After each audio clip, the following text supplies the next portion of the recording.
Hello, everyone. On behalf of Samadhi Buddhist Foundation, I'd like to welcome all of you to our last session of Clarity of Mind through Mindfulness session of this year. Today, our topic is the visible origin and passing away of suffering, which is based on Bhaddaka Sutta.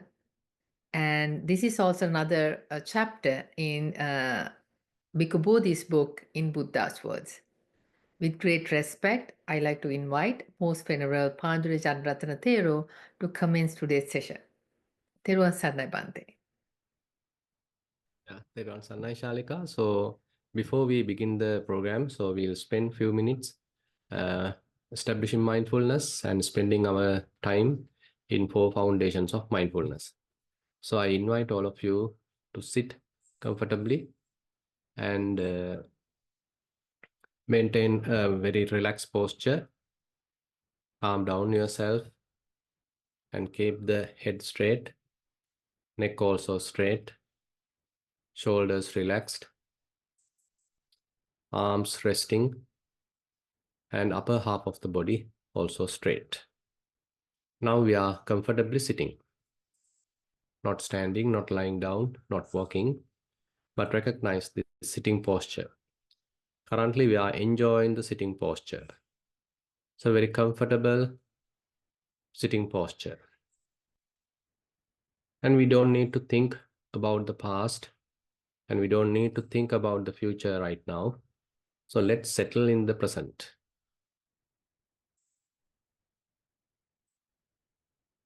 So we are developing certain present moment awareness. What's happening right now?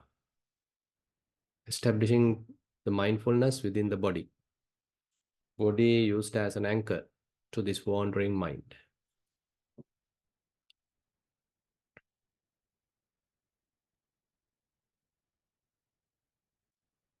There could be various sounds available in the surrounding, but they are merely sounds. If you wish, you can spend a minute listening to those sounds, but in a more open attitude.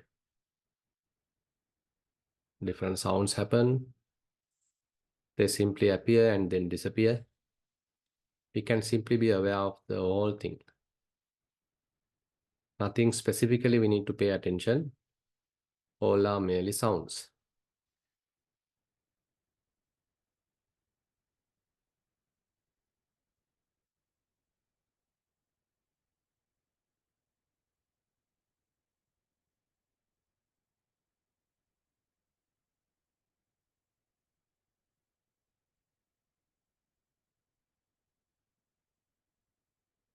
Now we are slowly bringing our attention to the body further.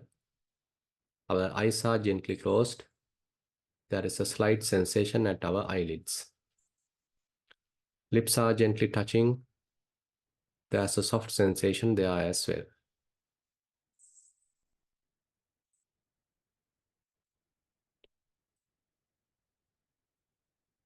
And jaws are not tightly coupled.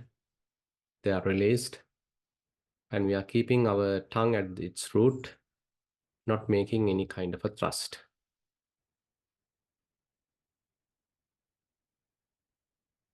And the attitude is quite pleasant because this is a rare opportunity that we have got to spend some minutes, some time with ourselves.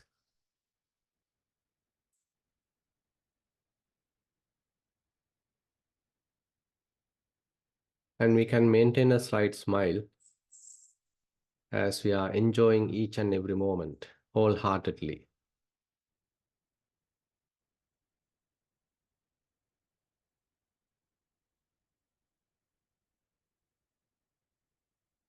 And we are keeping our head straight, neck straight, shoulders at a relaxed position. We are not purposely holding the shoulders, rather they are in a restful position. Arms are also resting.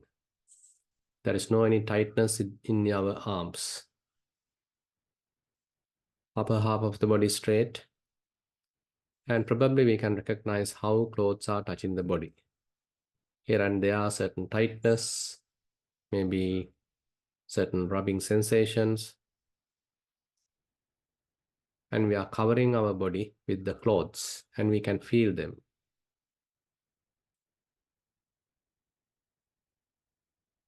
As we are slowly settling within the body, the wandering mind also settles within the body.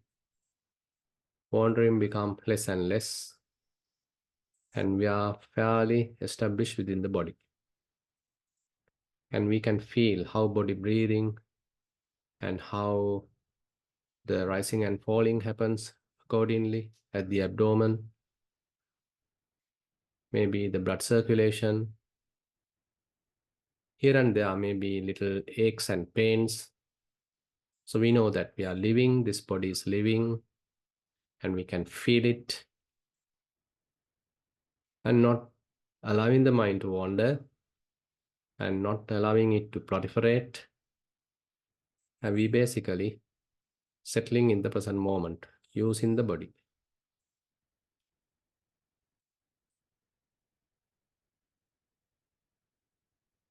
Take a long breath, a deep breath. Take it for a while, keep it for a while, and then slowly release it. Settle yourself.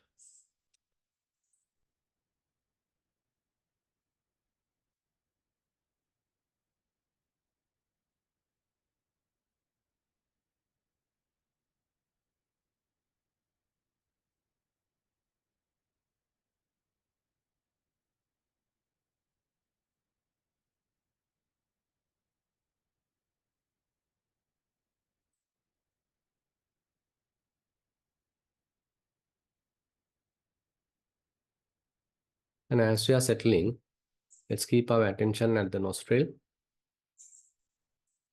We allow breathing to happen naturally, and we are trying to be aware of each and every in-breath and out-breath. If necessary, we can make use of noting. When in-breath happens, we can simply note it as in. When out-breath happens, we can simply note it as out. In, out. It's quite simple. There is no any burden to the mind, not very complex, nothing much to do. Simply be aware of each in-breath, each out-breath.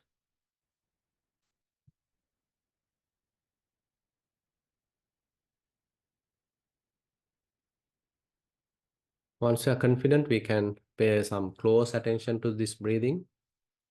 Are we experiencing the beginning or the middle or the end of in-breath?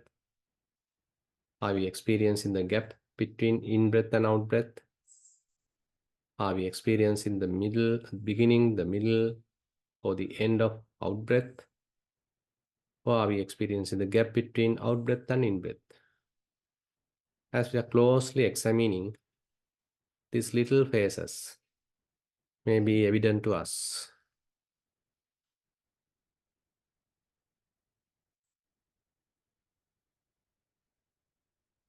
And we allow the mind to examine rather than feeling lethargic or inactive. Now we are making the mind quite active by closely examining these subtle phenomena while keeping the mind fairly quiet.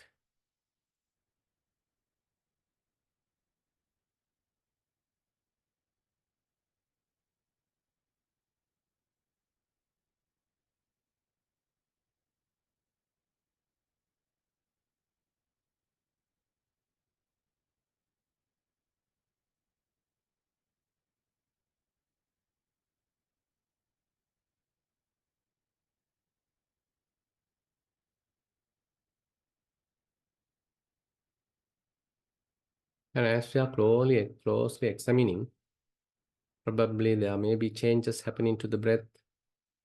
We accept it, we allow it, and also we allow the mind to settle.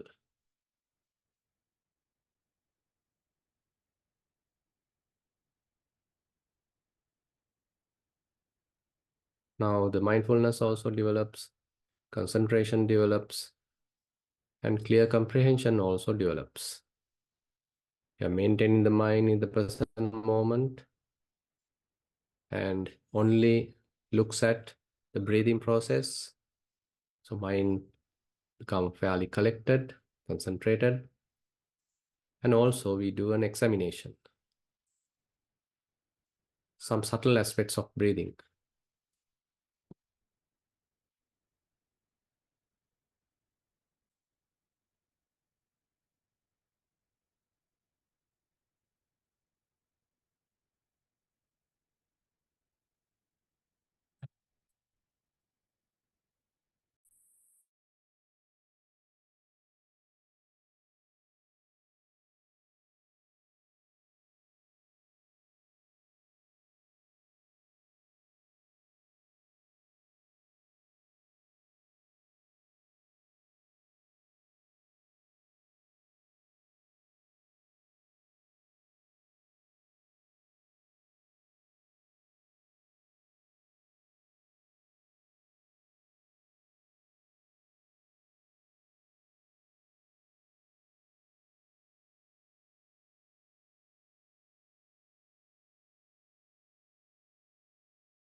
So today actually we are going to discuss certain aspects from the sutta called Bhadraka Sutta. Let me share the screen. As Shalika pointed out, this is also from Bhikkhu Bodhi's book, The Buddha's Words. And basically here we are going through this certain different topics in a progressive manner. And now we are very much trying to get into certain spiritual aspects. And time to time, people approach the Buddha and ask that they themselves go through certain kind of suffering, maybe little mental irritation, certain dissatisfaction, and they are asking why it is happening. So some this kind of discussion has happened between one person. He is actually the headman of a particular village, and it is happening between this headman, whose name is Bhadraka, and with the Buddha. And that town is called Uruvela Kappa. It's a Mallan's city, and while Buddha was there, this headman Bhadraka approached the Buddha, and he is asking what is the origin of suffering.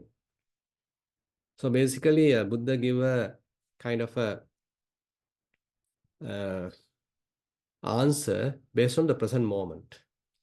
Now, we can give various reasons for suffering, certain different origins of suffering, but rather than Buddha complicating the sort of answer, so first of all, he simply say just avoid past and the future references about your suffering because it might complicate the problem and it might limit you from answering the question or limit you from understanding the question. So therefore, he basically, for the time being, he keep aside the past and the future suffering. That we know that there may be various causes related to the suffering which are coming from the past, and similarly, certain causes coming from the future. But if we include that also right now, so that might complicate the situation to understand the question. So basically, therefore, he would suggest kind of keeping it aside and pay fair attention to the present moment to understand the solution. So therefore, Buddha's approach is very much like, first of all, avoids past and the future references to prevent any kind of a confusion and just try to focus on suffering if you are going on right now. So currently there may be a little dissatisfaction. Currently there may be a little agitation. Currently there may be a little discontent. Or you might go through certain suffering as well, maybe some physical suffering. Suppose that you are going through some kind of an ailment. There might be a little suffering anyway. So currently we are trying to pay attention to the present moment suffering. So that's a very, in a way, kind of a practical, very pragmatic kind of an approach. So rather than trying to philosophically find an answer, so let's look at ourselves, particularly our mind. Is there any discontent? Is there any suffering? Is there any unsatisfaction? A little bit of resistance. So anyway, any kind of names we can give. So therefore, the mindfulness is established, and now you are looking at your own mind and trying to find out kind of an answer from ourselves. Now, Buddha's question to Headman Bhadraka: are there people whose harm would cause you sorrow and others whose harm would not? Now we know that we have certain loved ones, maybe our children, maybe our parents, maybe our spouse. Now, and maybe our relations, our friends. So actually, if something happened to them, so we feel it intense way. But there are everyday people are dying. They go through certain difficulties, accidents, etc. But if they are not close to us, if they are not known to us, actually we won't suffer very much. So Buddha's question to Bhadraka: are there people whose harm would cause you sorrow and others whose harm would not?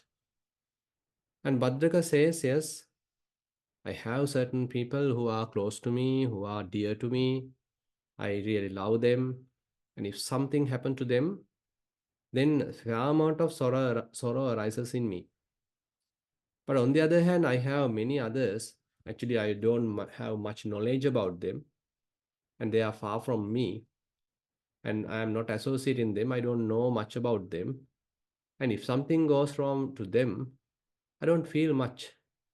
There is no kind of a suffering or sorrow arises in me.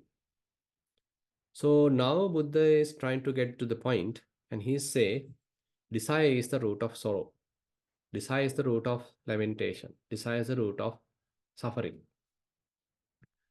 Now, so this is a kind of a universal truth. Actually, we are trying to find out cause of suffering from outside, and maybe some we are attributing it to the climate, we are attributing it to the government, we are attributing it to maybe the other governing bodies. Maybe even sometimes we attribute it to our husband, wife, children, parents, teachers. So we have various people. Sometimes we can find out who have caused us suffering. But that is a different way where we are trying to find fault with others.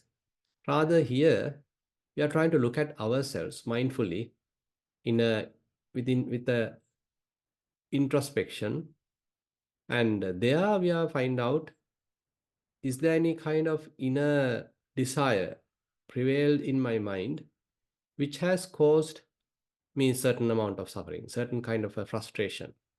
Are there any unfulfilled desires? Am I asking for something? Is there any eagerness in the mind? Is there something that I feel that I'm lacking?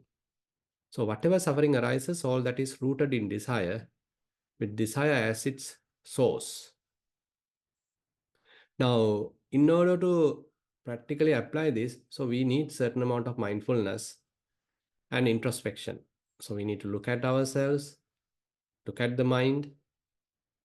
Now, once we look at the mind, we need to sort of sensitive. Is there any little agitation at least? Is there any certain kind of an uncertainty?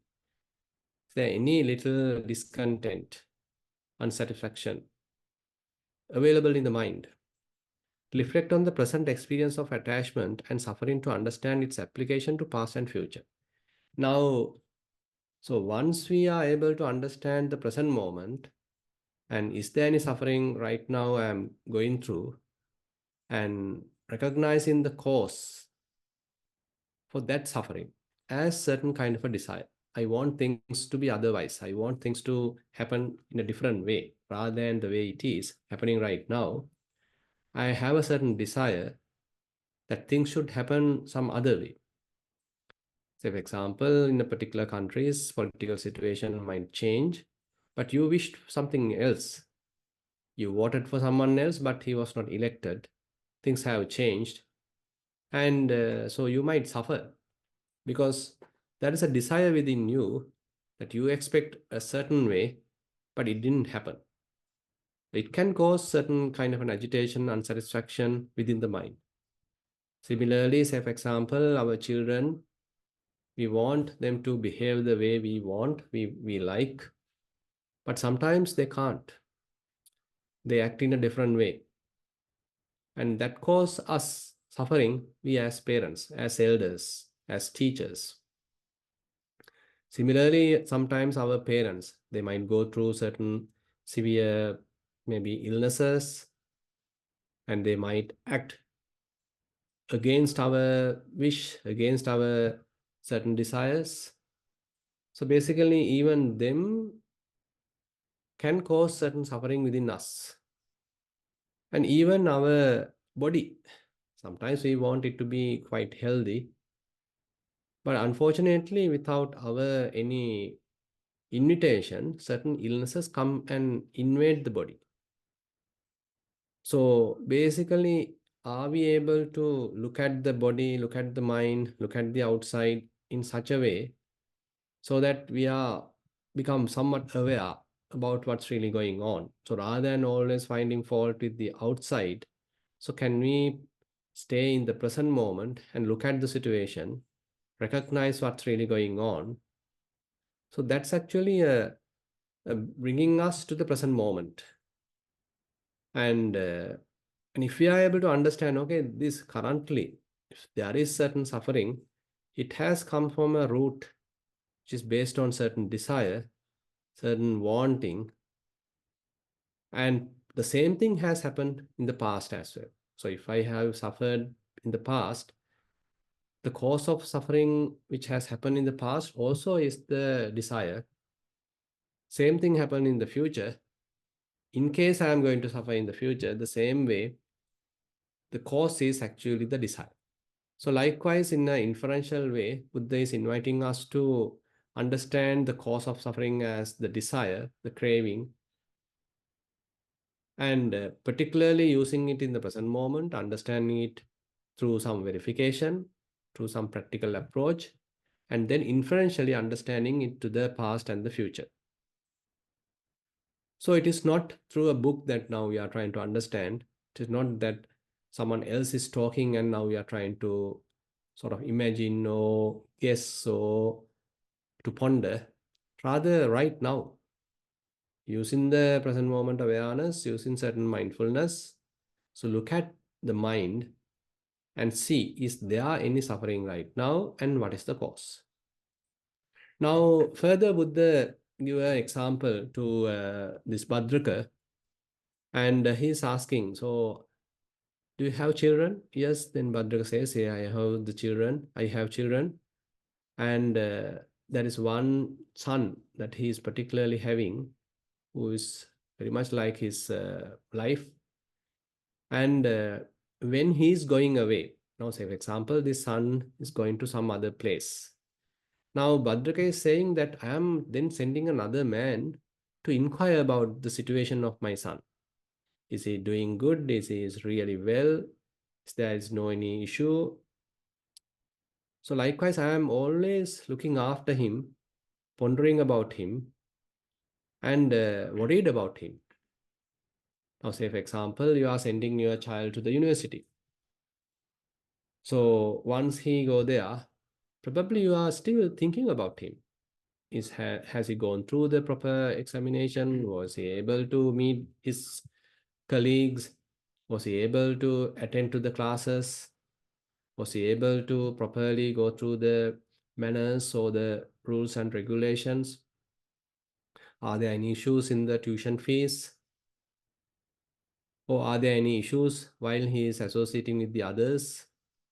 So likewise, there are so many things that we can imagine, and we keep on imagining, we keep on thinking about those, and we might even call him, we might even email him, and today we may send a message to him, and always asking, son, are you all right? Is everything fine?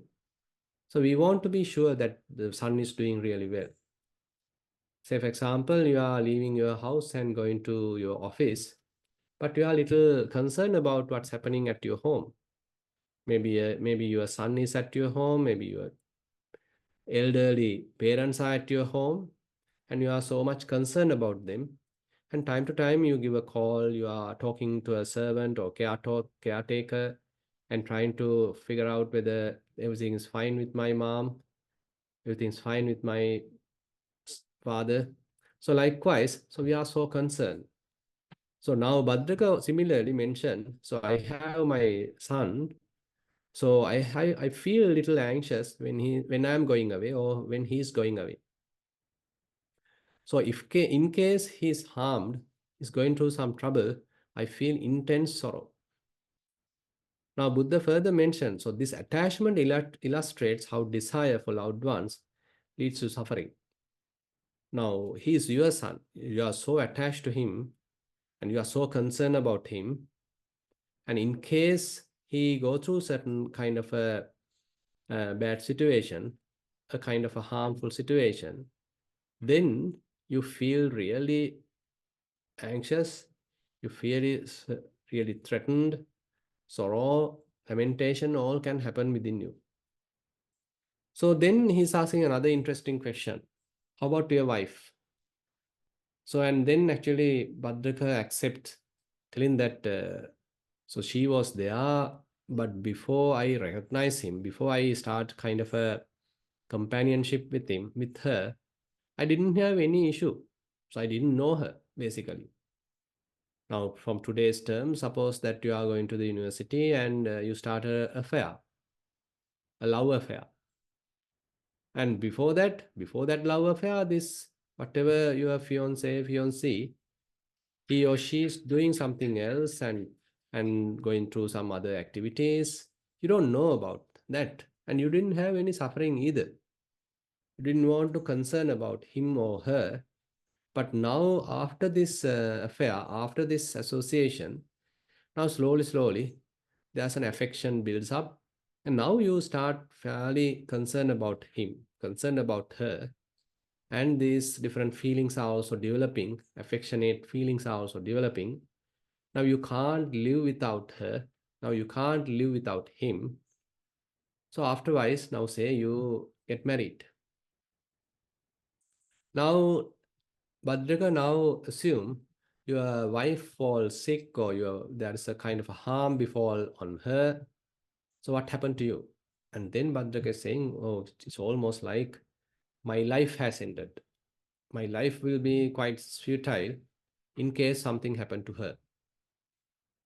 So then Buddha points out desire and attachment that arise from interactions lead to suffering when those attachments are threatened or lost. So we have a kind of an affection, we have a certain close intimacy, we have a certain close relationship with someone. In case that person is going through certain situation which is harmful to her or to him, and we suffer because we are so attached and we are so close and we are so attached, and that kind of a situation causes us really suffering. Now, say for example, you have a child and probably you have to keep him or keep her at some other distant place. So you are worried. So is she doing well? Is he doing well? Is everything okay? Is he going through any kind of a difficulty? So your mind has certain burden always bothering you.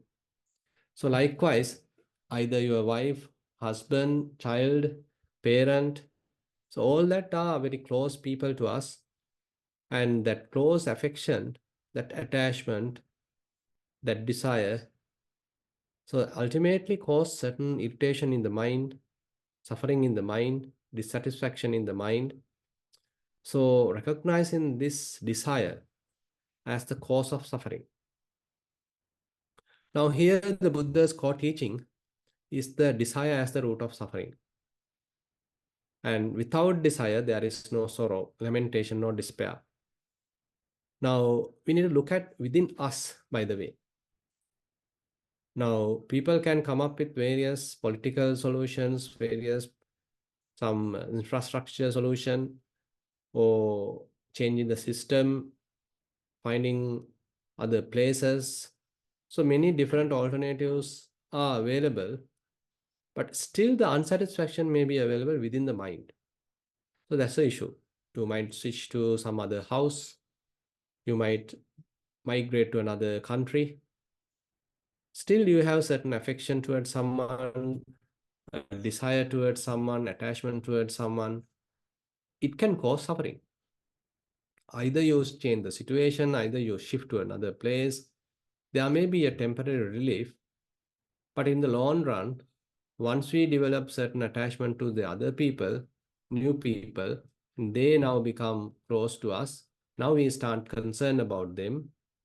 And if in case something happened to them, a kind of a harm befall on them, so we are going to suffer.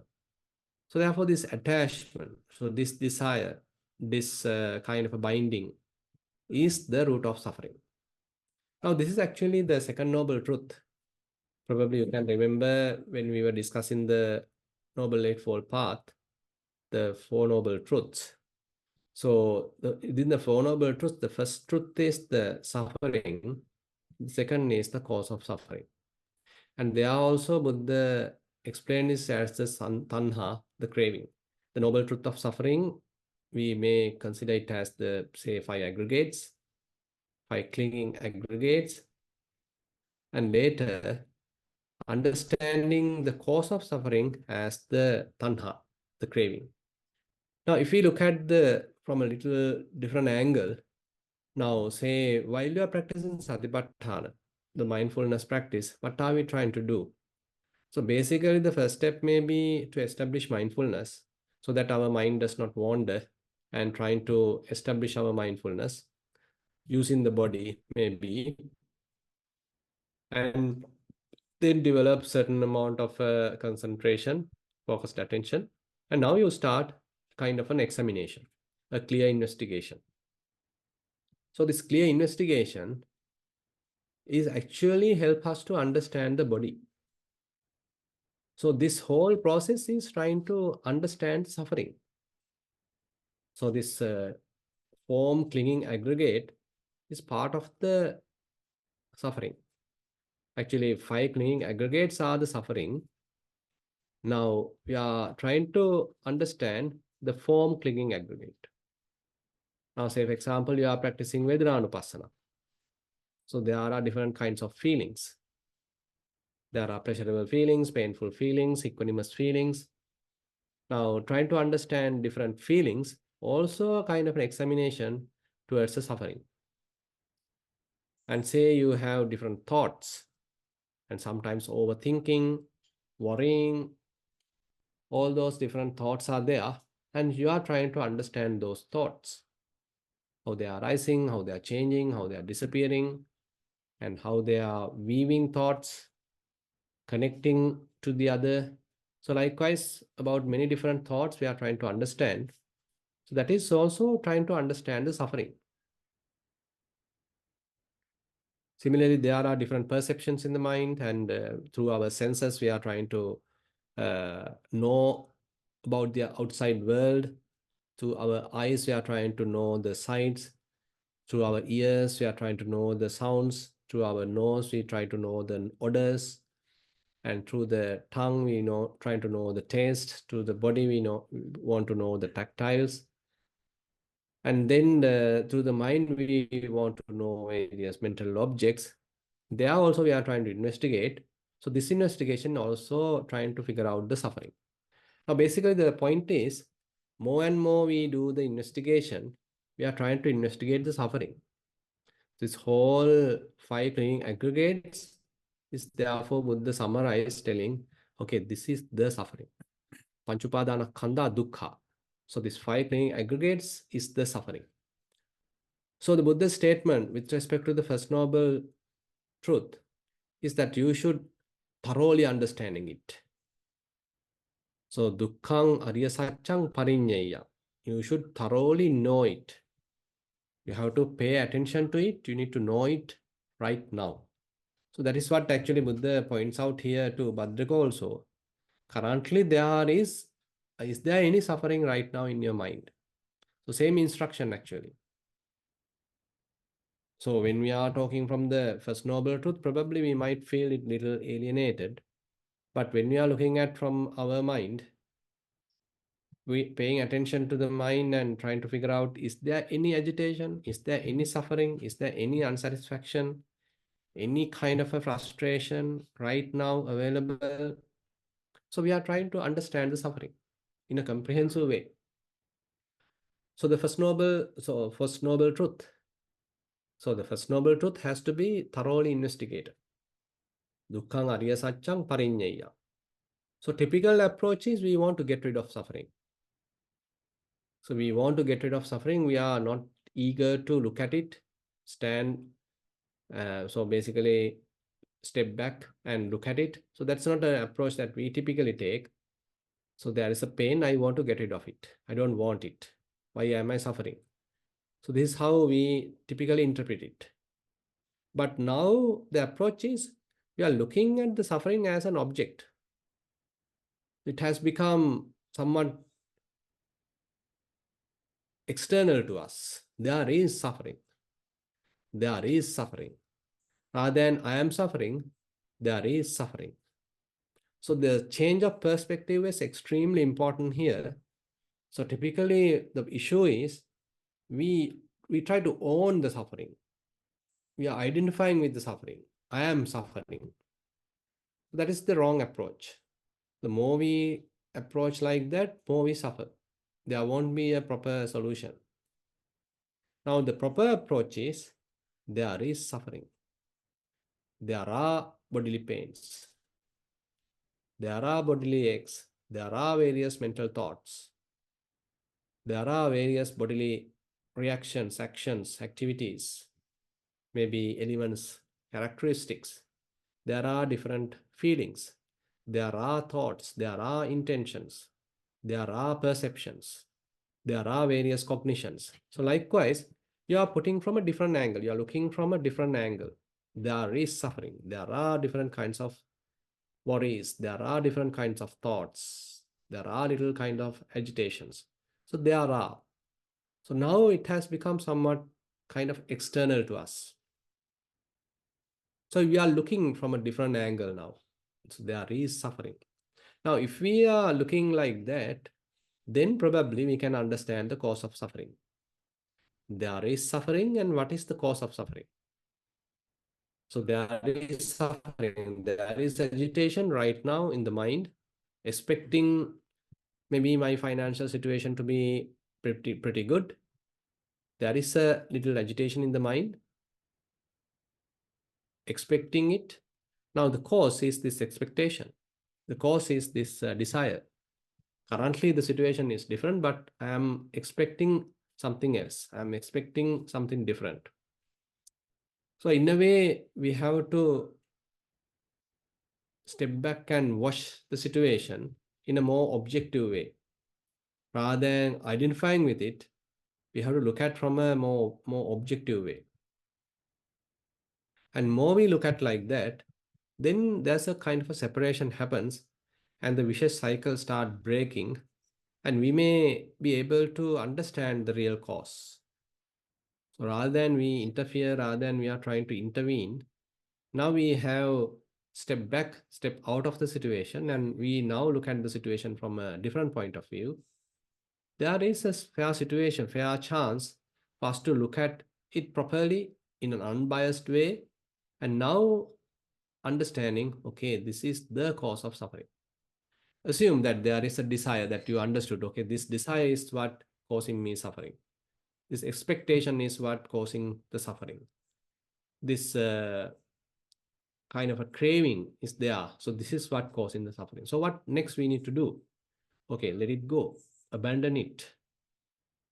So dukkha samudayang arya satcham pahatabbang. So the advice says, okay, let it go. So once you realize, okay, this the cause of suffering is a certain desire, let it just drop it, let it go. So rather than trying to fulfill the desire, so are we able to abandon it? Are we able to let go of it? Now the beautiful thing is, the more we understand thoroughly, comprehensively about the suffering, the letting go also become fairly natural and almost like automatic. That's an interesting phenomena. We might not immediately start understand the cause of suffering, but we are investigating the suffering without knowing basically the cause. But that very investigation also slowly develops certain amount of wisdom. So that wisdom help us to slowly reduce the attachment, because we found, okay, it is not worthy of attaching to this.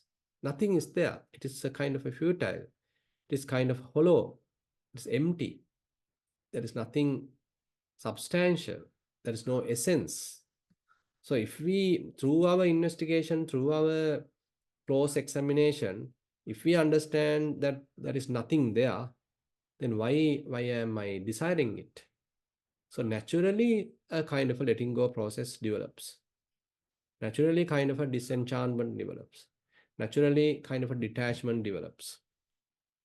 So anyway, during our everyday life, when we are having any kind of an attachment, any kind of a reaction, interaction with others, if there is any irritation happens within the mind, probably you can step back and see, so what is the cause of this irritation? So am I expecting something different within this relationship? And then, so here actually we can get in that way a kind of a practical application to this modern life. Examine your attachments in relationships, possessions, and outcomes. And the mindfulness practice helps us to reduce it, reduce that suffering, because then and there, you step back and watch the mind, examine the mind, investigate the mind, and see, is there any worry? Is there any desire? Is there any agitation? Is there any frustration? Is there any unsatisfaction available in the mind? So what is the cause? If the mind is feeling burden, what is the cause? So every time kind of a reflection, step back and doing a wise reflection, an honest reflection. So this actually helps to have a kind of a balanced mind where it accepts, okay, there is suffering, okay, this is the cause of suffering, rather than trying to fulfill that desire, let it go, and now less suffering, and you are fully aware without suffering. So basically, so the Bhadraka Sutta gives us a kind of a simple approach, but fairly profound. And we can again and again apply the mindfulness to ourselves and look at the state of the mind and try to understand whether there is frustration, whether there is unhappiness, whether there is unsatisfaction, and what is the cause of it. So basically, in other way, we can look at from a Chittanupasana point of view or Dhammanupasana point of view, and whole four Satipatthanas are a kind of an investigation to understand the suffering, but it inevitably reduces the suffering. So this thorough understanding slowly uh, makes us quite closer to the happiness, basically. We start with suffering, we start with some agitation, we start with some suffering, but the investigation slowly help us to relinquish the suffering. Now the mind has to feel calm, feel quiet, feel relaxed, no burden. So that's why in the Satipatthana Sutta, Buddha points out, Soka Pariddhavana Samatikkamaya, Dukkha Domanassanang Attangamaya. So as a result of the practice, we should be able to abandon the dukkha, domanassa, upayasa. That means the bodily, the mental suffering, uh, any kind of a domanassa, any despair, any agitation, all that has to be slowly abandoned. Sorrow, lamentation, all that also had to be abandoned. So that will happen as we practice. So if it doesn't happen, then there may be some issue right now. Either our practice haven't taken the proper path, proper approach, or we are still the beginners, we are still on the way. But at least time to time, we should feel contented. There's no any torturing in the mind. There is no burden to the mind. So the mind feel quite calm, relaxed, and say happy. So sometimes if we go further, probably we may be able to have a mind which is completely free from any attachment. Suppose you are practicing Vedananupassana, different feelings arise and pass away, and you are closely examining them. You are able to understand their behavior. And as a result of that thorough understanding, so mind starts not grasping them. Because understanding going against the grasping. Grasping happens because we don't understand. Grasping happens because of the ignorance. But instead of ignorance, if we develop the understanding, the wisdom, so that wisdom prevents the mind from grasping. So when there is no grasping, there is no burden. The mind feel relaxed, mind feel lighter, mind feel calm. And now the mind is relaxed, calm, quiet, happy, contented. So that's why the Tadangani Buddhi. So currently your mind is very much like released, temporarily released, because the wisdom is available. So wisdom has prevented the mind from grasping. So the mind feel relaxed, calm, quiet, spacious, and you feel happy. So time to time, if we are able to experience such kind of a happiness, a calmness, peacefulness within the mind, then we start appreciating the practice. Okay, this practice has certain results. At least time to time, my mind does not attach to anything, does not grasp to anything, so that we feel more calm, quiet, released, relaxed, and this is happy. This is good. So let's continue then. So then the mind itself is asking it, oh, why don't you sit? Why don't you walk? Why don't you practice? I need it. Because mind has tasted it. Previously, we didn't have any solution. But now, as a result of the practice, time to time, we start experiencing some solution. We start experiencing some happiness. And mind starts recognizing it. It's not that we now have to persuade the mind to do it. Rather, mind is requesting, when am I going to practice again? When am I going to participate in a retreat again? When am I going to sit today? So that I can relinquish everything, abandon all the kind of burdens in the mind, come back to the present moment, investigate what's now available right now. So likewise, so this Bhadraka Sutta in a way help us to understand from a fairly uh, mundane way that our wife, our children, our husband, our close loved ones cause suffering because we have a certain desire to them, certain attachment to them, and that attachment, that desire is the cause of suffering. But on the other hand, when we are look at it from a deep way, more profound way, we understand, okay, Buddha always has asked us to investigate the suffering. Dukkang Arya Satcham Parinyaya. You should investigate the suffering, thoroughly understanding it. So this understanding helps us to let it go. There is nothing, it is not worthy to attach. So then the second noble truth, dukkha samudayang arya satchang pahatabba. So we are supposed to relinquish, abandon, let go the desire. So once it's let go, mind calm down, relax, experiencing certain amount of nibbana, a temporary nibbana, padanga nibbhuti. Because no suffering, suffering has abandoned, no craving, craving also has abandoned. The feeling calm, quiet, peaceful. So this whole practice is the Noble Eightfold Path. the fourth noble truth. So the whole practice actually based on the fourth noble truth, the noble eightfold path. So with that note, I like to conclude today's Dhamma sermon. So if you have any question or if you want further clarification, I'd like to share a few minutes.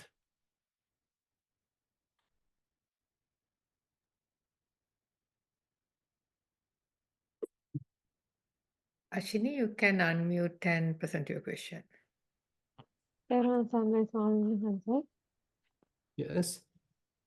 Swamini Hansa, I came across some facts in Japanese tradition, and they have indicated that if somebody cleans the toilets as a habitual action, that provokes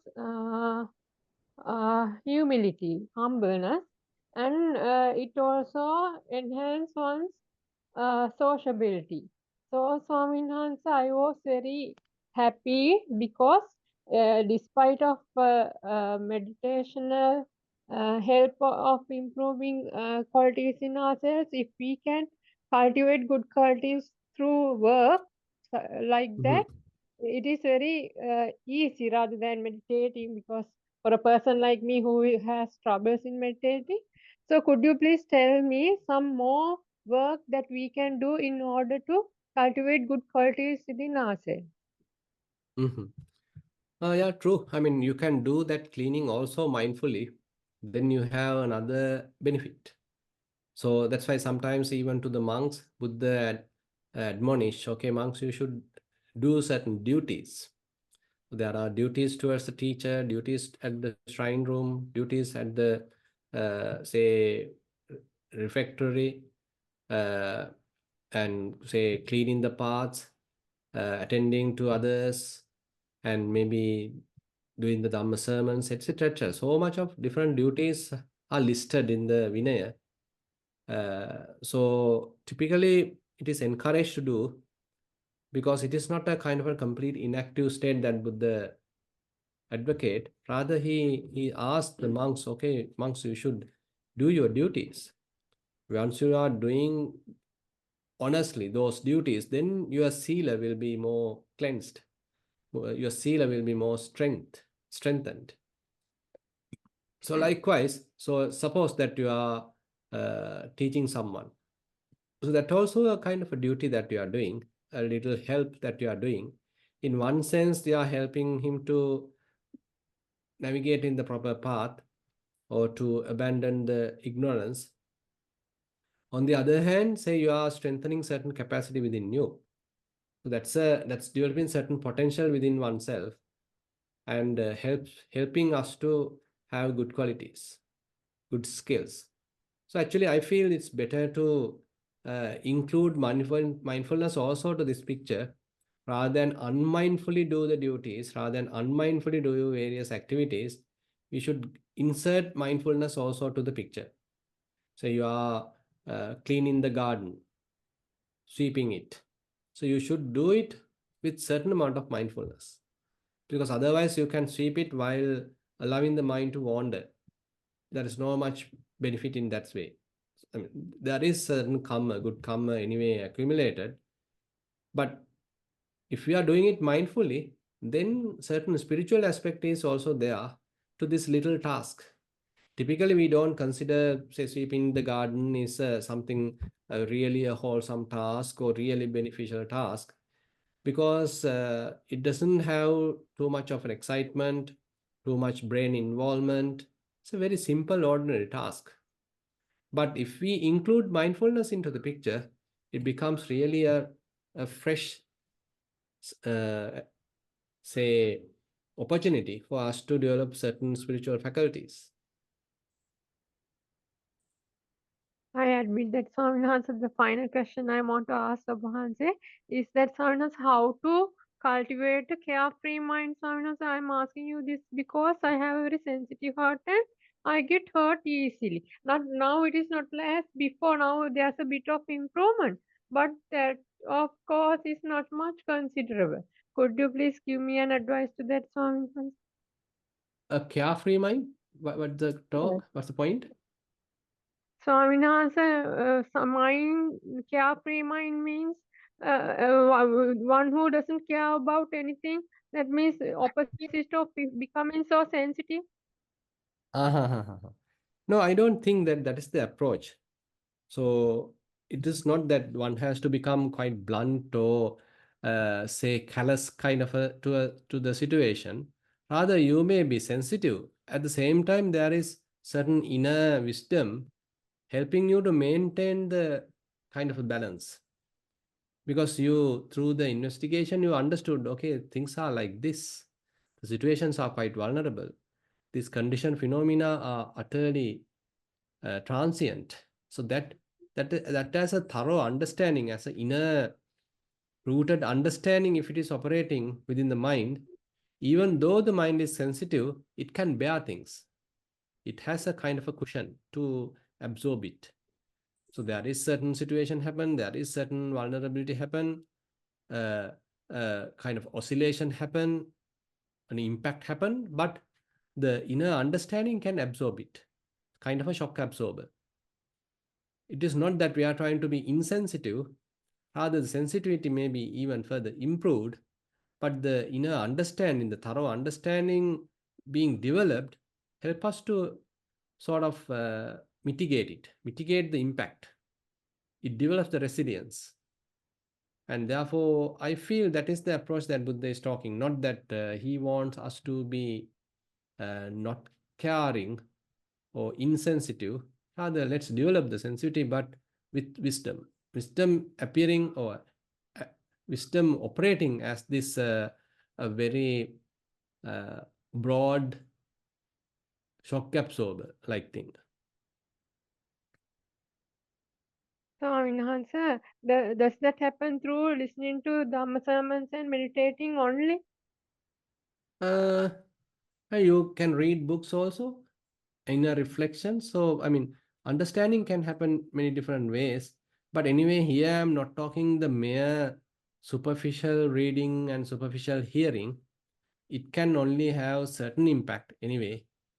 But in order for you to have some thorough understanding, you have to practice. Thank you very much, Swaminathan. Merits for Yeah, you. Thero Swaminathan. yeah. Saran Sannai. Radhika, you can unmute and present your question. Thank you, Shalika. Thiruvan Saranai Swamin Vahansa. My question Yeah. is not a Dhamma question, but I want to ask you is first to tell you that I really enjoyed the talk today. And I want to ask you if I can get a copy of it early, if possible, before the 25th of December. The reason is I'm meeting some young people. I 25th was of September. supposed to be Okay. meeting some young people who I think Right. would enjoy it very much. But I chose not to go for this event, instead to go for a meditation retreat. So I Mm-hmm. thought I would send this as my delegate, to, I Uh-huh. think that this will be much more beneficial than me going for this event that we are having over the Christmas period.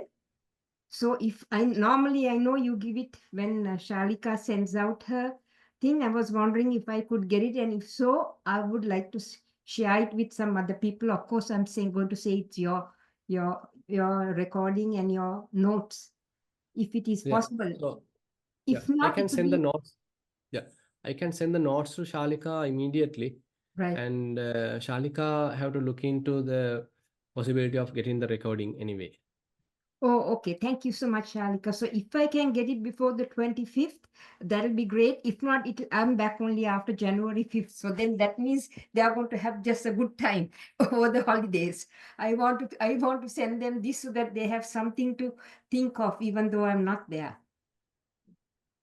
I don't know if it's possible. I may be being unfair to ask Shalika for this. If I get only the notes, that's fine too. Yeah, Radhika, I will definitely send you the PowerPoint, and I'm not really sure will I will have time to upload it before 25th. That's fine. I'll try my best, No, No, it's okay. So It's okay. Even if they get this, that is good thing. I think for this holiday season, something different. sure. So thank you so much. And the other one, whenever you have it, you send it. I'm not allowed to use the computer or the telephone for the 10 days. So I can send that to them later. I mean, during the retreat, I don't have access to any Wi-Fi or anything, so I can send the recording to them later. Don't worry, I know everybody's busy over this. So thank you so much. Teruvan Saranai Swamin Wahanse. And again, I really appreciated it because I think this is really wonderful for our young Buddhist children and adults also, everybody actually, because we tend to forget when we have 10 days of holidays and have a lot of parties and good things happening. Good things in the sense the young people's good things. Thank you so much. Yeah. Everyone, Sanai. Teruvan Saranai. Yeah. So I did my part, Shalika. Now I have sent it to you. Okay, I'll send it to her. I'll send it to her, definitely. Normally, I send it like, the recording and the PowerPoint together. I So, know. Thank yeah, you. you're welcome. Any question from our side? Yeah. Yeah, there's a little question from our side. Today there are few participants at Nisarwane also. Yeah, Sure. go ahead. Okay. Yeah. Yeah. So I've been practicing for some time now, Soinase, and from this I'm able to like observe if an anger arises from a desire, like Anger arises from desire. yeah. Mhm. So let's say I could observe this externally as an external object, Right. but there's this question I keep asking myself: am I able to like destroy this feeling, or am I trying to let go or try to erase this just by seeing this? Mhm. Or am I just undermining this feeling? Like maybe there's a chance that this may arise again and it will keep on making me suffer. Mhm. No, actually, even we understand that the cause of suffering is the craving or any desire. We can't say that just because of that mere understanding and then letting it go will completely erase, completely nullify that desire. It will take some time. That's why the craving, time to time, depending on the situation, depending on the circumstance, you can understand, okay, currently there is little unsatisfaction. Okay, the cause of this unsatisfaction is this particular desire. Okay, let it go. Now you abandon it. But the desire may arise again. So that's the issue. So you can't say that even though you have abandoned it, you have properly worked it out, it will never arise again. It might arise it again, but there also you need to look at it, abandon it. So when we are doing like that, the typical tendency in the mind starts varying. What happened before, whenever a desire arises, so we start fulfilling it, we start giving it, promoting it, and the certain tendencies in the mind further strengthened. Our traits in the mind further strengthened. The already available program become further heightened. But now we are slowly weakening it. So we can't say just by mere one-time abandonment can completely erase this tendency. Rather, slowly, rather than being a victim of that desire. So if once we are able to abandon it, so the typical, say, the tendency in the mind, the habit in the mind start weaken. Again and again, weaken it. Again and again, weaken it. Ultimately, it will be disappear. Ultimately, it will be destroyed. Ultimately, it will be uprooted. It may take time, so we need to have certain kind of a patience to go through it, and again the continuous practice. So that's why sada sato sikkhe. So one has to continuously maintain certain amount of awareness, trying to figure out what's really going on. Is there any suffering? Is there any cause of suffering? So let me abandon it, and doing it again and again without being disheartened. And let's continue it. And then once a time, and maybe after a while, you might feel, okay, there is less suffering right now. Previously, I was worried continuously. Previously, I was crying almost like daily. But now, okay, less crying, less worrying. There is some improvement. So likewise, you can understand, okay, as a result of the practice, certain improvement happen over the time. So it may take some time. So that's why we are typically repeating, okay, you have to dedicate through a kind of a practice.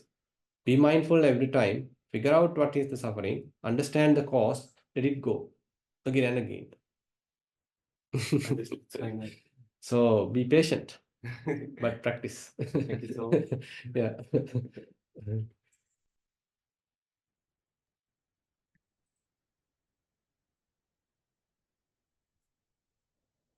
And today, Shalika, is the world's meditation day. Oh, that's good. We have the Yeah. session today. Yes, yes. So actually, the UN has announced that today as the World Meditation Day. This is a new uh,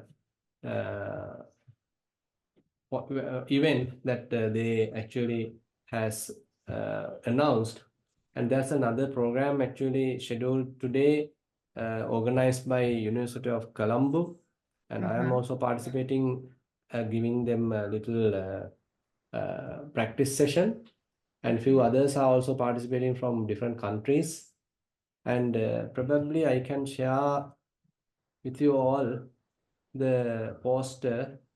So That would they, be great. Can we yeah. join through Zoom? Like, Yes, yes, yes, yes, through the Zoom. okay, Yeah, through the Zoom. if you can share, that would be How great. to share? You can put it in the chat, Bhante, then everybody can see it. Yeah.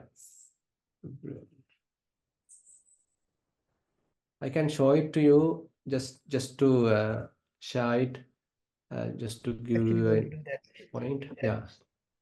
This the poster actually they shared. I shared it to this Zoom chat. You can look at it.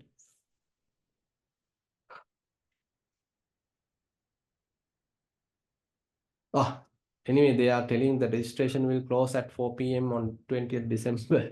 Probably Okay. they are too late. Anyway, you can try, by the way. Okay, if there is no any other thing, probably we can wind up the session. Thank you so much for the valuable Dhamma Yeah. talk, Bhante, and I wish you good health and a long life. And I wish you everybody a like very happy and a peaceful new year. We'll be meeting you in next year, basically. Thank you all for being with us. Yeah. Yeah. Everyone, nice. Bhante.